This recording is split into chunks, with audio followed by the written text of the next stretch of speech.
appreciated, rupee has depreciated. Yes. If it is floating, if it is managed, yes. If it is done by the government, if it is a fixed exchange rate, if it is done by the government. Now, what is the term used there? Whenever the value of one currency goes down, we use the term devaluation, and whenever value of another currency goes up, we use the term revaluation. Now, in the same example, instead of market forces, if it is done by the government, can I say value of a dollar has been revalued and the value of rupee has been devalued? Any problem here? Please do let me know. If it is not market, if it is done by the government, can I say example 1, value of rupee has been devalued, value of a dollar has been revalued. This is basically the set of terms used, right, in case of floating exchange rate, in case of fixed exchange rate. Any problem? Can I go forward now? Can I go forward? Look at example 2. Look at example 2. Can I say in example 2, between now and after 1 year? Between now and after 1 year, can I say rupee value has been appreciated? Rupee value has appreciated, dollar value has depreciated. Look at example 2 now. And on the other side, can I say if it is done by the government, rupee has been revalued, dollar has been devalued. So logically understand this, the terminology, revaluation and appreciation, impact is same. I hope you understand, impact is same, but the difference is whether it is happening because of market or it is being done by the government. Right? Whether this is being done by the government or it is being done by the market, that is a difference. Impact is same. Value of one currency goes up against another currency. Right? Which means, right, it is either appreciation or revaluation. But if it is because of the market, we use the term appreciation. If it is because of the government, we use the term revaluation. That is basically the argument. Can we go forward now? What is the impact of fixed exchange rate on the economy? Arey Baba, somebody is asking, is the break over? My dear, the break got over 20 minutes ago. Please refresh. So what is the impact of a fixed exchange rate? If there is a fixed exchange rate, can there be a scope for devaluation done by the governments? Let me know. Can there be a scope of devaluation done by the government? Can the government go for devaluation of the currency? Of course, yes. They can go for devaluation. For example, and some of you are saying no, there is a scope. I'll give you current affairs example. There is always an allegation. I repeat, there is always an allegation that China devalues its currency. Check it in the Google, you will understand. Okay, there is always an allegation that China devalues its currency. What is the reason? You'll understand in some time. Please have patience. So when you have not the market but the government deciding exchange rate, there is always a scope of playing with these exchange rates. And if you do play means again change, adjust the exchange rate, so automatically it will have a larger impact on the trade. And whenever it is a fixed exchange rate, right, government can use its policy for its own benefit. But in international trade, please tell me, if China will benefit in international trade between India and China, if China will benefit from the trade, does it not mean that India basically is losing out on the trade? Think logically, please think logically. Between trade between India and China, if China will export more and more to India, it means China is getting the benefit. Right? India will end up losing because we are paying more and more dollars to China. So that is the reason. Remember the concepts. Please remember the concept. In that context, what do you think is a better one? Governments are deciding the exchange rate or market deciding the exchange rate? I hope you understand now. What would you prefer? Government deciding the exchange rate or markets deciding the exchange rate? My dear, you should choose market. Even now, some of you are saying government. No, government should not decide. Again, you have a very narrow viewpoint. That's the reason you say government. Because you think of only government of India. Think of it. You are thinking about only government of India. My dear, if government of India will decide exchange rate, can the same thing be done by Chinese government also? Think of it. Don't have a narrow viewpoint. You're talking about international trade. You're not talking about domestic trade. You're talking about international trade, exports, imports, etc. So when you have international trade, if government of India will start fixing exchange rate, Chinese government will also do the same thing. Japanese government will also do the same thing. USA government will also do the same thing. Then don't you think that will basically contradict, each of their policies will contradict with each other? Because let me show now. Let me show you now. Right, before going forward, I'll show you what is the impact of it. Now please tell me, right, can I say in case of India? In case of India, we do not use a fixed exchange rate. We use a type of floating exchange rate which is called as managed exchange rate. How it is managed, you will understand in just 2 minutes. Have patience. It is managed. What is managed? How do we manage exchange rate? You will understand in 2 minutes. Before that, what is the impact? What is the impact? Right? What is the impact of appreciation, depreciation, revaluation, devaluation, etc.? What is the impact of it? Let's start. So have a look at this. Imagine today exchange rate is $1 is equal to 50. After 1 year, it is $1 is equal to 50. Please tell me, compared to today, what do you think will happen to imports after 1 year when the exchange rate will move like this? It is there in the table. Please look at it. Right, sir, very difficult to understand. Let's start. Imagine you're importing this bottle. Price of the bottle is $1.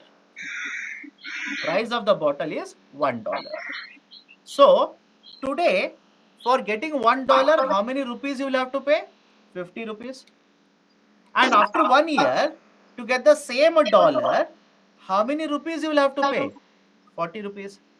So tell me, today you are paying 50 rupees. After 1 year, you are paying 40 rupees.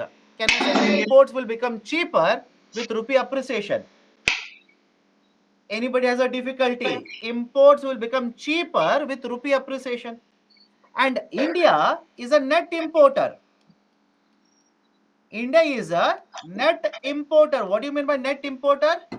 Value of imports is greater than value of exports.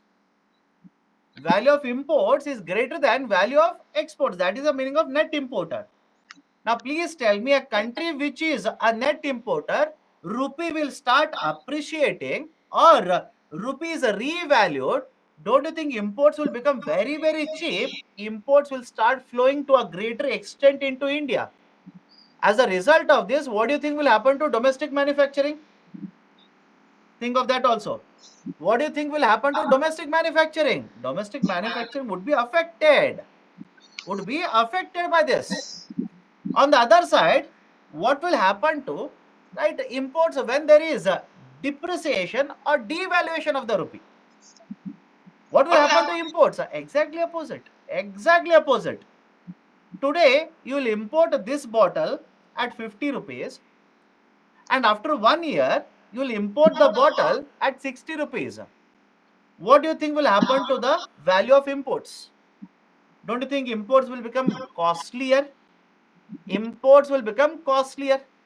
Now tell me, if a government follows a fixed exchange rate, those who are asking what is the problem with fixed exchange rate, now tell me, if the government of India follows a fixed exchange rate, they want to reduce imports coming from China, can they devalue their currency? Think of it. Can they devalue their currency? If they devalue their currency, don't you think that will have a huge impact on the imports? Some of us saying no. My goodness. Listen to what I speak. You people do not listen. That's a reason you will have a doubt. You will answer wrong. If government of India, rather than controlling the imports of laptops from China by imposing licensing regime, have you come across a licensing regime for laptops now?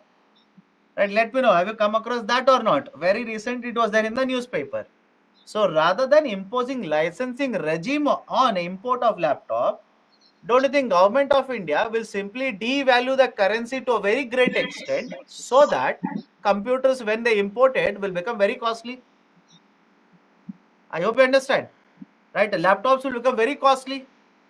So don't you think you are using your right a devaluation of the currency? You are using your currency to punish right other countries to disrupt trade. Now, can the other country also do the same thing? Think of it. Now, at least it should be very clear why market determined is better compared to governments determining it. If you are going to do that, don't you think other countries will do the same thing to you? And what it will lead to? It will basically lead to a war between all these countries. War means trade war. Do not literally imagine they will take tankers and start entering into India and China like this. Trade war. Right? Every country will have these kind of policies, protectionist measures, as a result of which international trade would be disrupted. Better than this, don't you think? Market determination of exchange rate is always better. At least now this should be clear. Don't keep on asking what is the problem then. What is the problem then? Market determination is always better. Right? So this is in regards to imports. What about exports? Right, let's start. You are exporting this bottle, right? I'll take simple numbers. You are exporting this bottle and you want to earn 100 rupees. You want to earn 100 rupees. Today exchange rate is $1 is equal to 50. Can I say you will export it at $2? Any difficulty? Right? You are exporting this at $2. And after 1 year, the exchange rate is $1 is equal to 40. You want to earn same 100 rupees only. Will you export this bottle at $2 now? After 1 year, let me know. After 1 year, will you export it at $2? If you say yes, sir, I'll export it at $2, my dear, please look at the exchange rate. Right, you'll get only 80 rupees with $2. You want to earn 100. So what will you do now? You will increase the value of the bottle to $2.5. Now please tell me, if you increase the price of the export to $2.5, is it going to become cheaper or expensive in the international market? It is going to become expensive. And if it is going to become expensive, will your export competitiveness increase? Think of it. If your exports cost will increase now from $2 to $2.5 in the international market, do you think your products are competitive, more competitive in the international market? No, they'll become less competitive. They'll become less competitive. Okay, so competitiveness of exports will come down with rupee appreciation or revaluation. On the opposite side, take same numbers, do not change anything. You want to earn 100 rupees. Today $1 is equal to 50, which means you will export it at $2. Now after 1 year it will become $1 is equal to 60. Can I say you will earn 100 rupee even at $1.67? Let me know. You will earn 100 rupee even at $1.67, which means now, right, you will export this product at a lower price compared to last 1 year. So competitiveness in the international market will go up.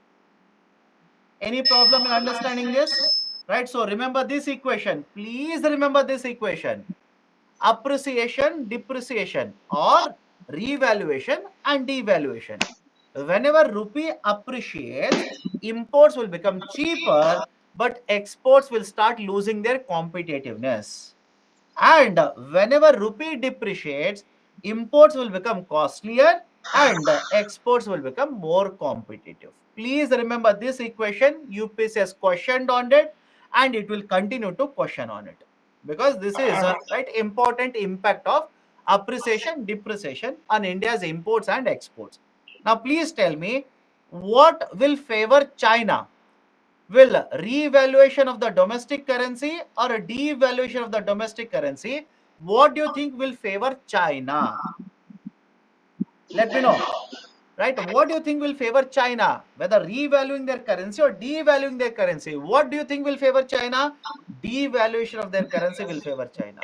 So at least now, right, I hope you understand why there is an allegation, that China goes for devaluation of its currency.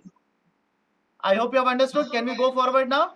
At least now is the logic okay? Why there is an allegation that China devalues its currency? Because China doesn't follow a floating exchange rate like this. They follow a pegged exchange rate. They call it as a pegged. Pegged means they will simply say 5 yuan. Just an example, 5 yuan plus 1 yuan. Meaning what? Maximum level of depreciation. At maximum level, I will allow the domestic currency to fall down is 6 yuan. And maximum allowed appreciation of domestic currency will be 5 yuan for every dollar. So this is the concept of a pegged exchange rate. Pegged, that is basically you're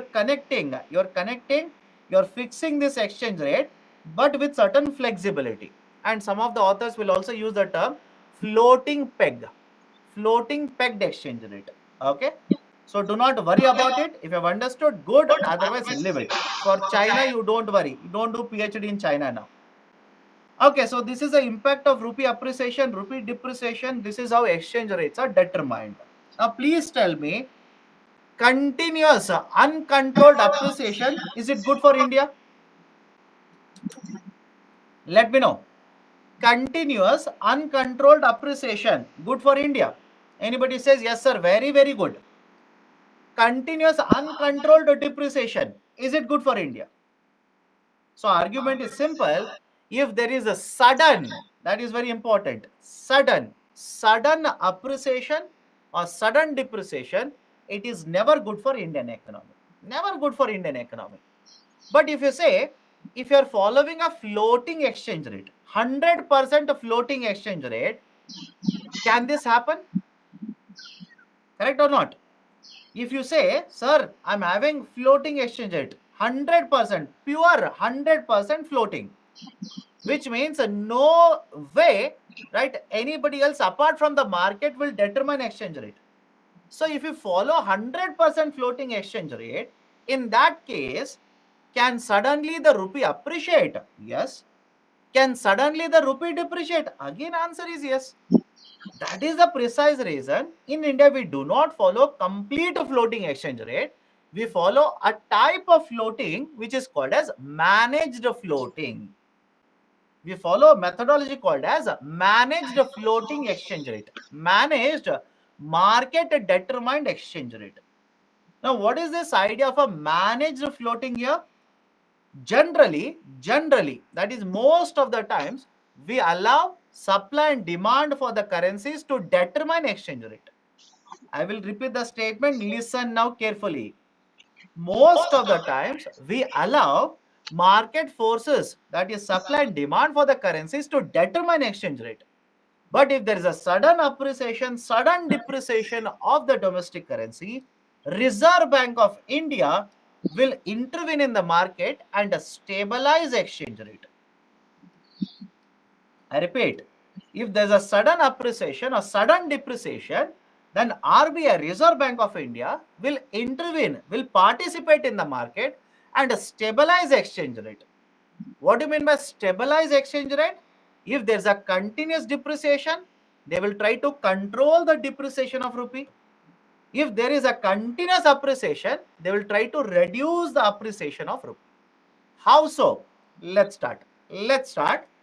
Imagine rupee is continuously depreciating. Very fast, continuous rupee depreciation is happening. So can I say rupee depreciation means supply of rupee is very high, demand for dollar is also very high? Yes or no? Please do let me know. Right? Basic concepts will apply now. If rupee is continuously depreciating, what does it mean? It simply means in the market, that is in the foreign exchange market, there is a lot of rupee being sold, lot of dollars being purchased. Correct or not? Please participate. Please participate. And this is the reason why continuously fast rupee depreciation happens. Is it good for trade? Is it good for investments? Is it good for other types of transactions? Not good. Instability. Sudden depreciation, sudden appreciation, never good. And now what does RBI do? What does RBI do? RBI basically, understand this, RBI, if demand for dollar is very high, RBI will sell a dollar to the bank. Simple idea. Imagine this is a bank. Okay, imagine this is a bank. From the market, lot of people, investors, individuals, etc. Lot of people, they are selling rupees and they are buying dollars. Agreed? Bank is part of the forex market. Bank is part of the forex market. Now RBI doesn't like it. RBI says suddenly, right, so quickly, right, rupee should not depreciate. So what does RBI do? RBI will sell dollars. RBI will sell dollars and in return purchase rupees. RBI will sell dollars and in return purchase rupees. Now please tell me, in the step one, supply of rupee was increasing, demand for dollar was increasing. And in the step 2, RBI will supply dollar and purchase rupees. Don't you think this will stabilize exchange rate? Think of this and please do let me know. If RBI does this, don't you think it will stabilize exchange rate? Because the demand for dollar is very high, RBI will sell a dollar. Right? And supply of rupee is very high. So supply of rupee high means the value of rupee will start falling down. RBI will start purchasing rupees. This is how RBI will stabilize exchange rate. Now, can RBI do opposite also? Can RBI do opposite also? Of course, yes. Imagine rupee is continuously appreciating. Imagine rupee is continuously appreciating. Means what? Supply of dollar is very high in the market. Demand for rupee is also very high in the market. So now what does RBI do? RBI will go to the forex market, that is banks and other institutions. RBI will basically start selling rupees and purchasing dollars from the market. So logic is very simple here. Anything which is supplied more, RBI will purchase. And in return, this is an exchange rate. In return, will supply the commodity whose demand is more in the market, thereby stabilizing exchange rate. Thereby stabilizing. And that is the precise reason. Right? RBI, we say, will stabilize, manage the exchange rate in India. Any difficulty? Can we go forward here? How both demand will increase? Who said demand for both will increase? You tell me. Did I say demand for both dollar and rupees increasing simultaneously? Did I say that at any point of time? Let me know. Did I say supply of a dollar and rupee simultaneously is increasing? No. It is an exchange rate. So supply of rupee increases means demand for dollar is very high. What does RBI do? Supply of rupee is very high. RBI will purchase rupees. Demand for dollar is very high. Supply dollars to the market. That's it. Right? Exactly opposite to what is happening in the market. Exactly opposite to what is happening in the market. That is the role of RBI. Now, two very important points here. Two very important points. Point number one, if RBI wants to sell dollars, from where does RBI have the dollars? I hope you understand my point here. If RBI wants to sell the dollars, RBI should have dollars. Now, do you remember forex reserves? Tell me, do you remember forex reserves? So RBI has a forex reserves. RBI is the custodian, manager of forex reserves. So all of you will agree, RBI has a forex reserves, will use the forex reserves. That is, it is a sale of forex reserves. It will sell the forex reserves in the market so that the exchange rate is stabilized.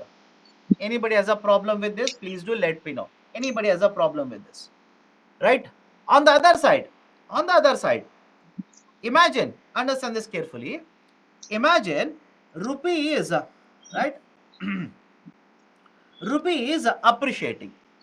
Imagine rupee is appreciating, which means supply of dollar in the forex market is very high. Demand for rupees is very high. What does RBI do? RBI will buy dollars. RBI will simply buy dollars because supply is very high. And in return, right? In return means instead of a dollar, they will give, right, the rupees to the market. Now, please tell me, if RBI will sell rupees in the example 2, what will happen to the supply of a rupee in the market? Let me know. If RBI will sell rupees, what will happen to rupee supply in the market? Don't you think rupee supply will start increasing?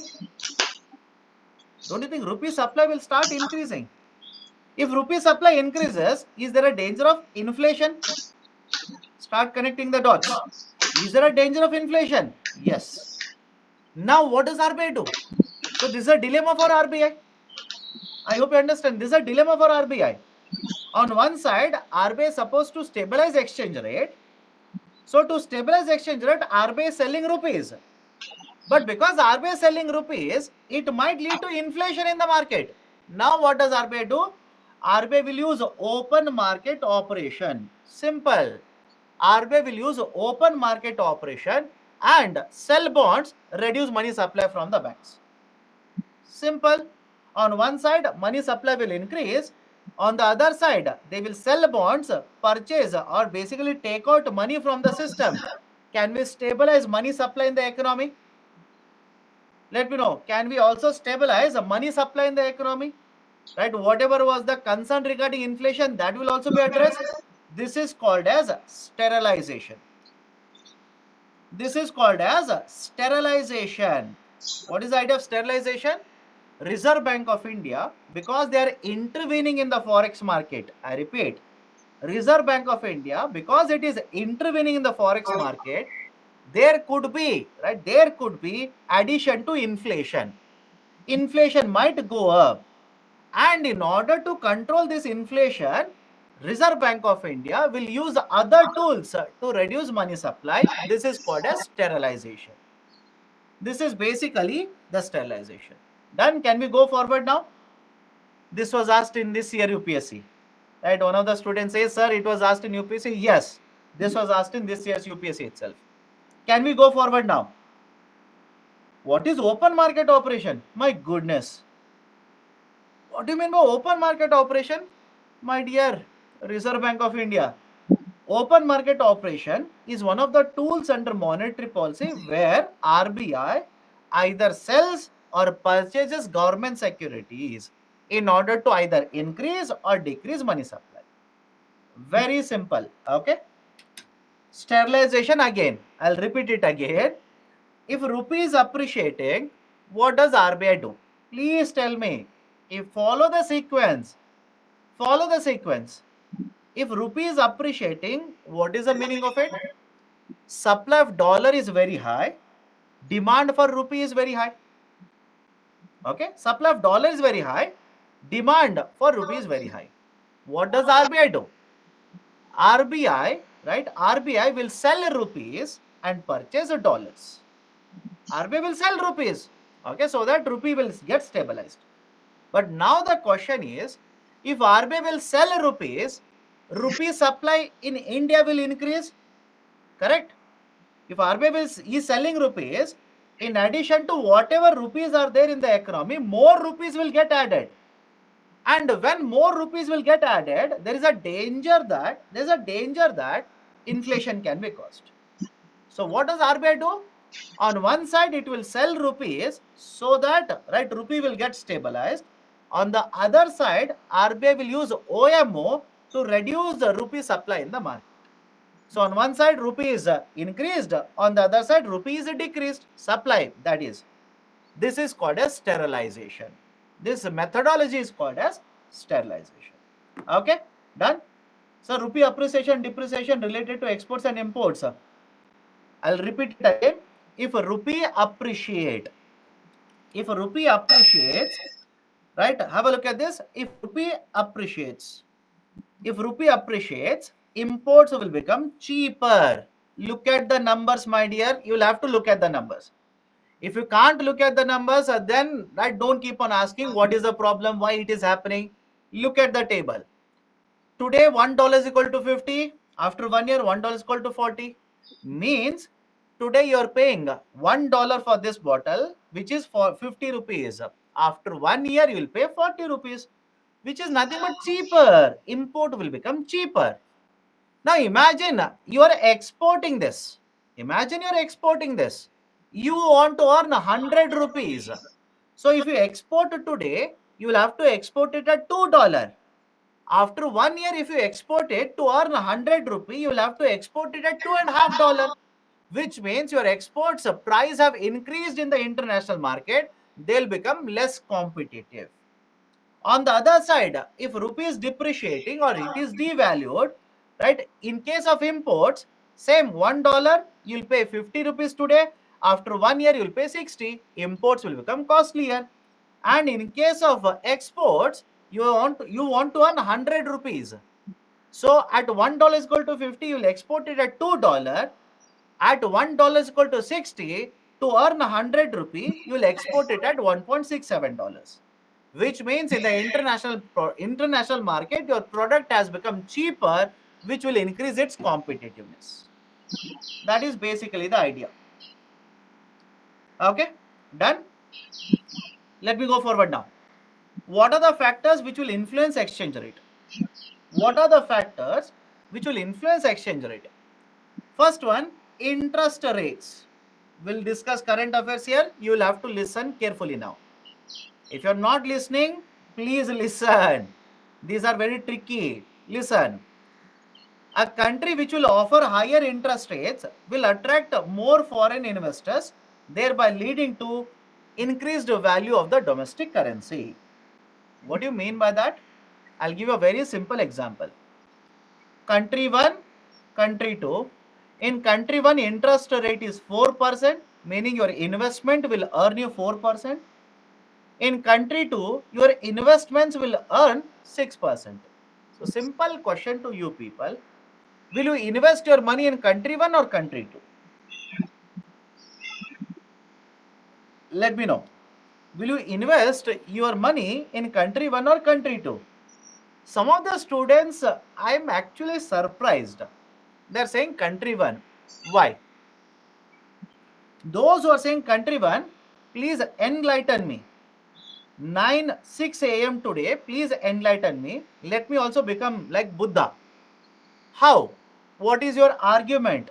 Why do you say you will invest in country 1, earn 4%, where you can invest in country 2, earn 6%? What is your argument? Right? Let's change the reverse. Let's reverse all the rules in the international market. What is the argument? Let me know. My dear, why will you invest and earn 4% when you're capable of earning 6%? What is the argument? No, you will not invest in country 1, you will invest in country 2.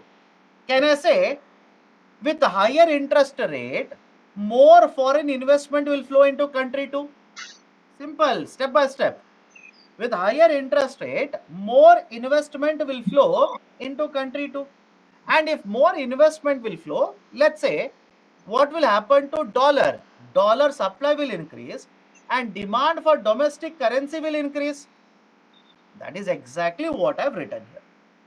And if the demand and supply will change, don't you think exchange rate will also change? Point number 1. Now let me add to this a current affairs concept called as Fed tapering. Understand this very carefully, important for UPSC. Fed tapering. Point number 1.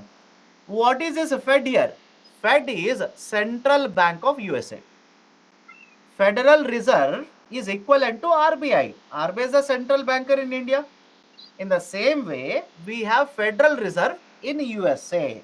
Point number 1. Point number 2, what do you mean by the term tapering? Tapering simply means reducing. Okay, reducing, narrowing, constricting. Tapering means reducing. Point number 2, what is the Fed tapering then? What is this Fed tapering? Why it is done? Let's start. Imagine there is either a recession or slowdown in the domestic market. Okay.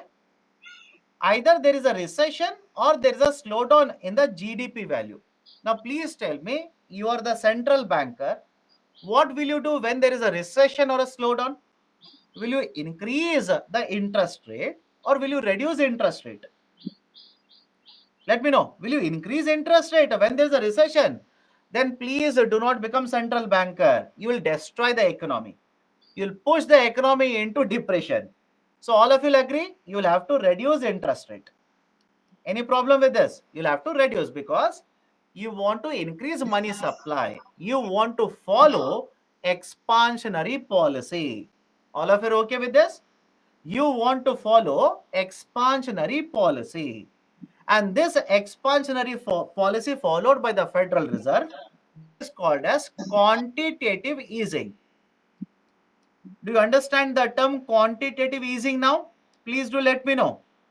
Quantitative easing. Please remember quantitative, qualitative, quantitative easing, expansionary policy, increase the money supply. How will you increase money supply? Reduce interest rates. Reduce interest rate, purchase more and more bonds from the market. Automatically, money supply will increase, interest rate will go down. Point number one. Now, if the interest rates will go down, money supply increases, don't you think more people will start taking loans now at lower rate of interest? More companies will start taking loans now because rate of interest is lower. That is exactly the second point. If companies, right, investors, people, etc., start taking more loans, the GDP will start reviving, production will start taking place, employment will start happening, right? There will be growth in the GDP. Can I call this as a recovery? Now, what if unemployment rate has gone down? GDP growth rate is increasing. Is there a danger that if the same money is there in the economy, that can cause inflation? Think of it. All of this we have discussed earlier. Nothing is new, right? So I will repeat it. If interest rates are lower, money supply is already very high, GDP is also higher, right? Unemployment rate is going down. Don't you think it is a recipe for inflation? So do you think central banker will sit quiet and allow this to happen? No. So what does a central banker do? In order to control inflation, right? In order to control inflation, the Federal Reserve will start reducing money supply. Very simple. In order to control inflation, the Federal Reserve will start reducing money supply. Now, can I say, if they are reducing money supply, it is opposite to quantitative easing? Let me know. Can I say this is opposite to quantitative easing? And the term they use for reducing money supply now is called as federal tapering. Very simple. The term they use in order to reduce money supply now, it is called as federal tapering policy. And what will happen in federal tapering policy? Increase interest rate. Simple. Keep on increasing interest rates. Right? Do not buy more bonds in the market. Keep on increasing interest rates. So if the interest rates will start increasing, loans will become costlier, right? Less people will take loans, less companies will take loans now. Don't you think money supply automatically in the economy will come down? Any problem with this process? Please do let me know. Any problem with this process? Please do let me know. Right? There is one student who says, if I read economy, I will do better. My dear, if you can do better, please do that. I don't have any problem. At the end of the day, question should be, are you able to understand economy or not? Okay. Any problem here? So federal tapering is opposite to quantitative easing. That's what exactly I said. That is exactly what I said. Right? In quantitative easing, money supply will increase. In federal tapering, money supply will be decreased. That's it. That's the basic idea. Now, interest rates in USA are increasing. Let's start the game now. Interest rates are increasing in USA. Tell me, foreign investors from India, don't you think they will start taking their capital and start moving towards USA? Yes or no? We have discussed this in the beginning of the class also. In interest rates in USA, if they start increasing, can I say you can see a capital flight from India? Yes or no? Those who have attended first session, it's very easy for them. Those who have already forgotten what in the first session, great. Right? So there will be flight of the capital. Foreign investors in India, they'll start selling. They'll start selling their instruments in Indian market. They will take the rupees, convert the rupees into dollars. They will convert the rupees into dollars, take the dollars out of India. So point number one, can I simply say, if there is a Fed tapering in USA, if there is a Fed tapering in USA, it might lead to rupee depreciation in India. Let me know.